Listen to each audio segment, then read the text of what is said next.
never underestimate the capacity that's within the average person to contribute to the common good. My definition of a culture is the harmonization between human factors and economic factors.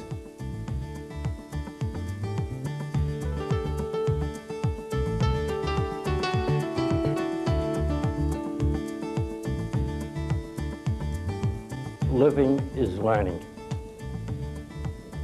What you're learning through your living could be positive or it could be negative. It is never indifferent.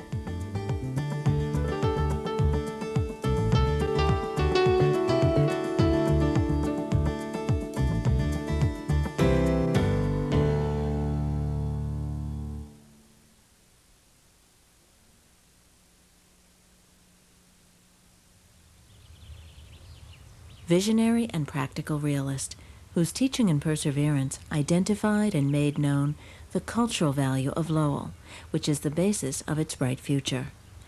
These words are part of a dedication at the Patrick J. Mogan Cultural Center in Lowell, Massachusetts. They sum up the extraordinary contribution Dr. Mogan has made to his adopted hometown.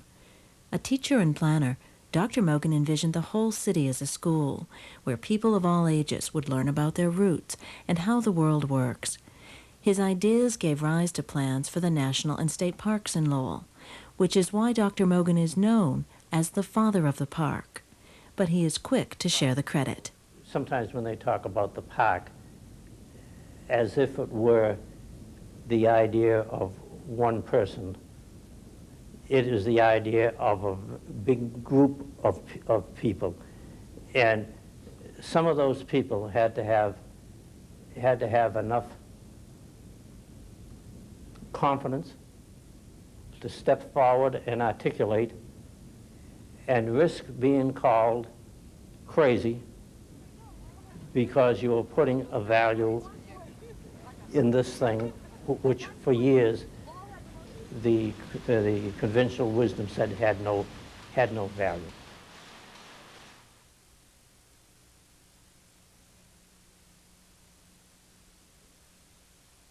The son of Irish immigrants, Pat Mogan was born in 1918 and grew up in Norwood, Massachusetts.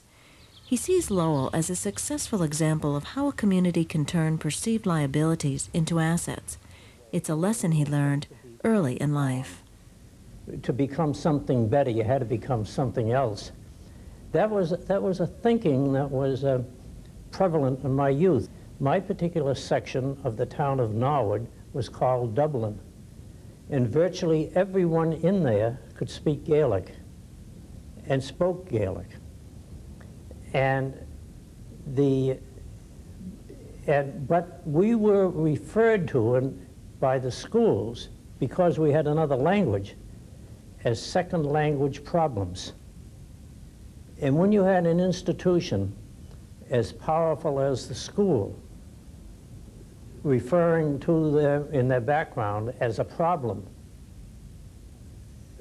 whether or not it was a conscious, deliberate effort, or whether it was just a reaction to what the institution of education was saying, my people killed their culture so we could live a better life. After graduating Boston College and serving in the Army, Mogan received a master's degree from Boston University. He married Mary Pollard of Lowell, a school teacher, and together they shared a lifelong commitment to education. As a Lowell public school teacher and principal in the 1950s, he saw students losing ground. He recognized the same pattern of cultural loss he had seen among his Irish-American neighbors in Norwood. That we were not considered a good address, Lowell, that our industrial city aspect and our ethnic city aspect were looked upon as deficits. As a result of that, there was an alienation being built up between the people and the community. So there wasn't any positive sense of the future. Mogan began looking for solutions, both within the educational system and outside the schools. you won't find much learning. You'll find instruction in school. There's not an awful lot of learning in school because some people confuse knowing something with understanding something. And you'll never understand anything, any knowledge you get. It's when you apply it in some kind of a circumstance and find out it is working or it isn't working, or you have to make further accommodations. That's the only time that learning can occur. So your learning is occurring with some kind of a dialogue, which is not happening in the school. It has to happen outside the school. And after getting into education, after being in a number of years, I said, the school is only a very small factor, maybe a 20% factor. In your home and your neighborhood and peers is an 80% factor. So I had the concept for years of making that 80% factor a school in a different sense, but a learning environment which was going to help them when they got into the 20% factor, which was the school. And I'm still consumed with that particular idea.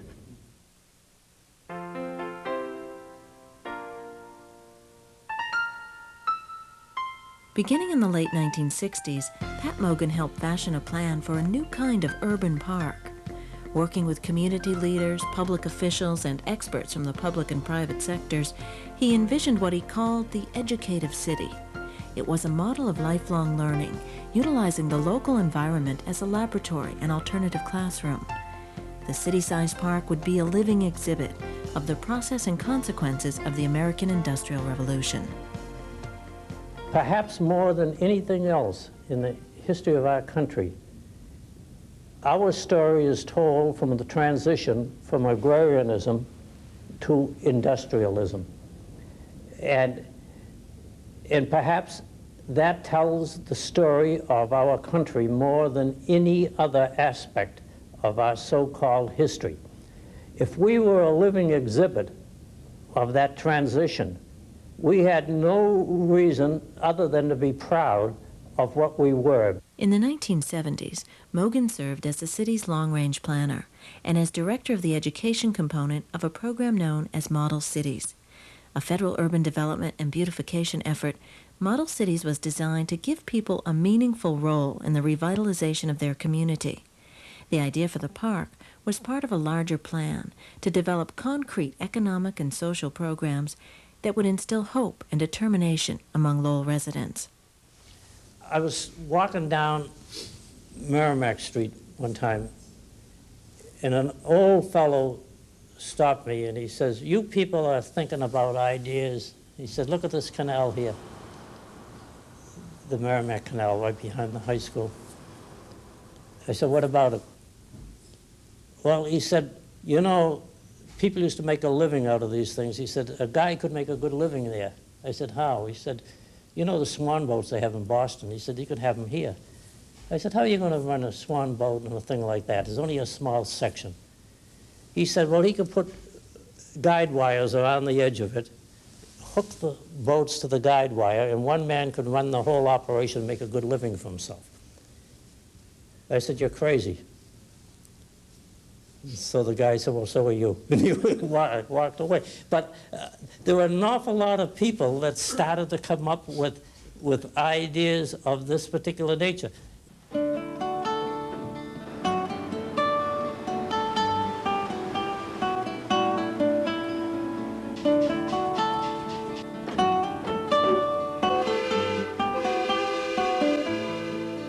When Lowellians celebrated the opening of a Heritage State Park in 1975 and a national park in 1978, a dream had been realized. The national park never would have come to Lowell and set up a park. We went to the national park and told them why they had to set up a national park in Lowell. And we went to Congress and told them why they had to set up a national park in Lowell. I think the thing that really made it work was an enthusiastic, knowledgeable, determined constituency or advocacy made up of the various cultural groups in Lowell that were part of the organization of the model cities.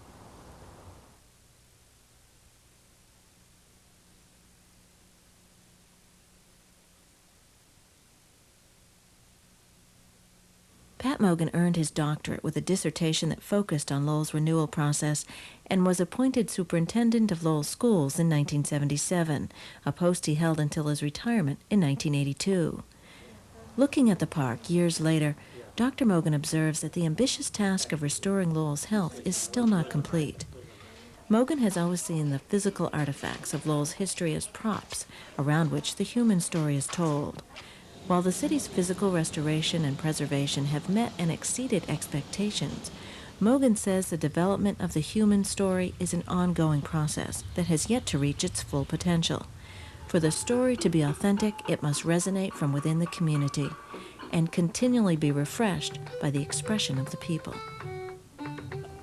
I think that the major thing was the process that was set up, which enabled people of various disciplines to come and work with the community, to think, plan, and develop, which was able to develop this sense of the future and was able to see the purpose on each thing that was going along. I think that once we became an operational agency, we lost the heart of the program. And I think that in order to do anything of substance again, you have to have that neutral ground where people can think and plan and develop. Among Dr. Mogan's many ideas for the future is a vision of a city-scale botanical garden thematically linked to the roots of Lowell's more than 50 ethnic groups. Dr. Mogan sees this city as a garden idea as a natural evolution of the successful urban cultural park concept. In here you have a 1,000-acre forest right in the middle of the city.